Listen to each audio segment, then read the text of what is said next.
GT Holidays, South India's #1 travel brand. You know you are special when you're with GT Holidays. எங்க சேதாரத்துக்கு மேல கொடுத்தீங்கன்னா உங்க காசை waste பண்ற மாதிரி தான்.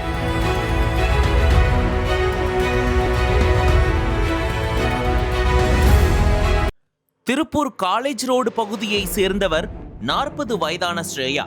திருநங்கையான ஸ்ரேயா அந்த பகுதியில் உள்ள தனது வீட்டின் முன்புறம் பெட்டிக்கடை வைத்து நடத்தி வந்தார்.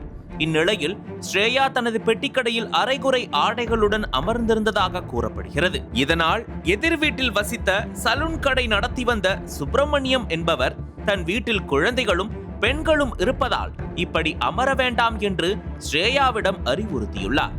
இதனால் ஸ்ரேயாவுக்கும் சுப்பிரமணியன் குடும்பத்திற்கும் அடிக்கடி தகராறு ஏற்பட்டு வந்தது. இது தொடர்பான பிரச்சனையில் ஸ்ரேயா கடந்த சில நாட்களுக்கு முன்பு கலெக்டர் அலுவலகத்தில் தீக்குளித்து தற்கொலைக்கு முயன்றார். போலீசார் அவரை காப்பாற்றிய நிலையில் மீண்டும் பெட்டிக்கடை வியாபாரத்தை தொடர்ந்தார். இந்நிலையில் கடந்த 6ஆம் தேதி மீண்டும் ஸ்ரேயாவுக்கும் எதிர் வீட்டை சேர்ந்த சுப்பிரமணிக்கும் இடையே வாக்குவாதம் ஏற்பட்டது. இதில் ஆத்திரமடைந்த சுப்பிரமணியம் அவரது மகன் சரவணனும் சேர்ந்து ஸ்ரேயாவை சரமாரியாக தாக்கி கீழே தள்ளிவிட்டனர். ஸ்ரேயாவும் பதிலுக்கு தாக்கியதாக கூறப்படுகிறது. இந்த தாக்குதலில் ஸ்ரேயாவுக்கு தலையில் பலத்த காயம் ஏற்பட்டது. அக்கம்பக்கத்தினர் அவரை மீட்டு திருப்பூர் அரசு மருத்துவக் கல்லூரி மருத்துவமனையில் சேர்த்தனர். பின்னர் மேல் சிகிச்சைக்காக கோவை அரசு மருத்துவமனைக்கு அனுமதிக்கப்பட்டார். அங்கு அவருக்கு தீவிர சிகிச்சை அளிக்கப்பட்டு வந்த நிலையில் சிகிச்சை பலனின்றி பரிதாபமாக ஸ்ரேயா உயிரிழந்தார்.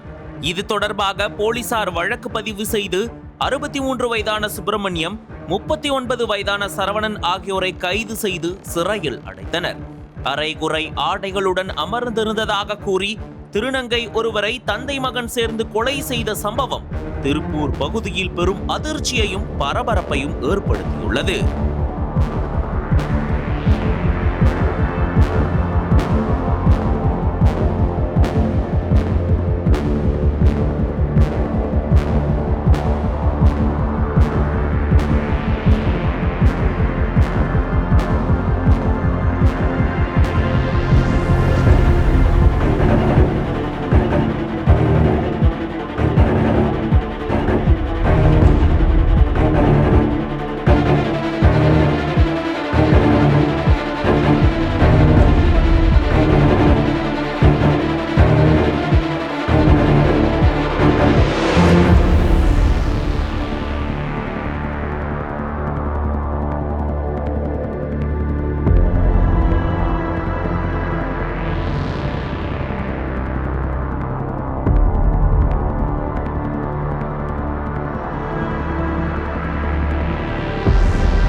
அனல் பறக்கும் செய்திகளை அப்டேட் செய்து கொள்ள நக்கீரன் களத்தை இப்பவே சப்ஸ்கிரைப் பண்ணுங்க.